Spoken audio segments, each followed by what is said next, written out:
Chapter 12, Fooling Poor Old Jim. We judged we were getting close to Cairo when the Ohio River comes in.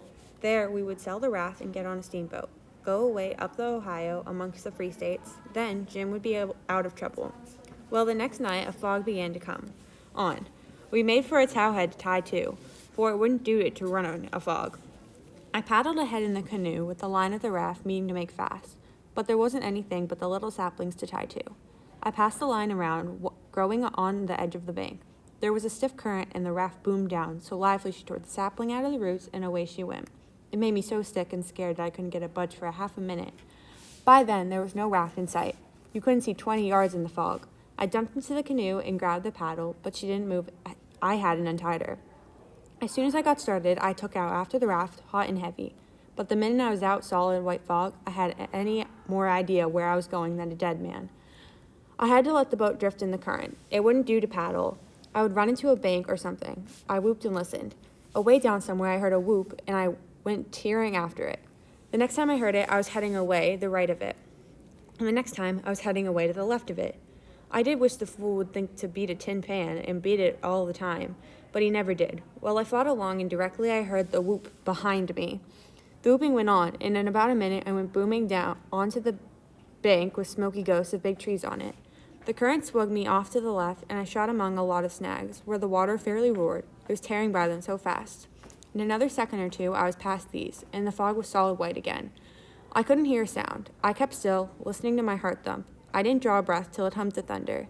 Now I understood that Hank was on an island, and Jim had gone down on the other side of it.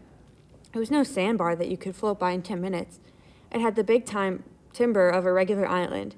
It might be 5 or 6 miles long. If you think it is not lonesome out in a fog, all by yourself in the night, you try it once. You'll see.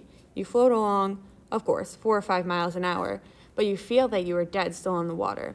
If a glimpse of a snag slips by, you don't think how fast you're going. You think, my, how that snag is tearing along. For about half an hour, I whooped every now and then. At least I heard the answer. A long way off, I tried to follow it, but then I got into the nest of islands. I had dim glimpses of them on both sides. Sometimes just a narrow channel between. I had to claw away from the bank pretty lively 4 or 5 times to keep from knocking an island out the river. I judged Jim's raft must be butting into a bank faster now and then. It was floating along a little faster than I was. By and by, I seemed to be in the open river again, but I didn't hear a sign of a whoop anywhere. The raft had run on a snag maybe, and it was all up with Jim. I was so tired I stretched out in the canoe. I couldn't bother anymore. I would take just one little cap nap. When I waked up, the sky was full of bright stars. The fog was all gone. I was spinning down a big bend. I looked downstream and saw a black speck on the water. I took after it, but when I got near, I saw it was just a couple of saw logs made faster together. When I saw another black speck and chased that, then another, this time I was right. It was the raft. When I got to it, Jim was asleep, with his head down between his knees, his right arm hanging over the steering oar. The other oar was smashed off, and the raft was littered with leaves and branches. She had had a rough time, too. I tied the canoe to the raft and went and stretched out right under Jim's nose, as if I had been asleep there. "Hello, Jim. Have I been asleep? Why didn't you stir me up?" "Goodness gracious, is that you, Huck? You ain't drowned. You was back again. Honey, it is too good for true. Let me look at you. Child, let me feel of you. You was back again, the same old Huck. Thanks to goodness. Why, what makes you talk so wild? Why do you talk about my coming back, as if I had been gone away? Huck Finn, you look me in the eye. Hain't you been gone away? Gone away? Where would I go to? Well, something is wrong.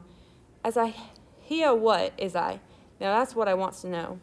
You are here plain enough, but I think you are a tangle-headed old fool, Jim." "I is I? Well, you answer me this. Don't you tote out de line in de canoe to make fast to de shore?" "No, I didn't. What shore? Looky here. Didn't de line pull loose and let de raft go hummin' down de river? You leave in de canoe in de fog." "What fog?" "The fog dat has been around all night. Didn't you whoop and didn't I whoop till we got mixed up into islands? Didn't I bust up against a lot of them islands and must get drowned?" "Well, this is too many for me, Jim. I've seen no fog nor islands. I was here talking with you all night till we both went to sleep. You've been dreaming. But Huck, it's all just plain as me to as. Makes no difference how plain it is. There's nothing in it. I know, because I've been here all the time." Jim studied over it for 5 minutes, then said, "Well, I reckon I did dream it, Huck. But dog my cats, if it wasn't the plainest dream I ever had. Tell me about the dream, Jim." Jim went to work and told me the whole thing. right through just as it happened, though he painted it up some. Then he must said, temperate the dream, because it was sent for me a warning. He said the towhead stood for a man that would try to do us some good, but the current was another man that would get us away from him. The whooping was warnings that would come to us. The nest of violence was true bless. We would get into all kinds of mean folks. Then I said, what did these things stand for? I pointed to the leaves and the rubbish on the raft. Jim looked at the trash and looked at me, and back to the trash again. Then he looked at me steady without smiling and said, when I went to sleep here, my heart was broken because we was lost. I didn't care no more what become of me than the raft. When I woke up and found you back all safe and sound, I could have got down and kissed your foot. I was so thankful, and all was thinking about how you can make a fool of old Jim with a lie.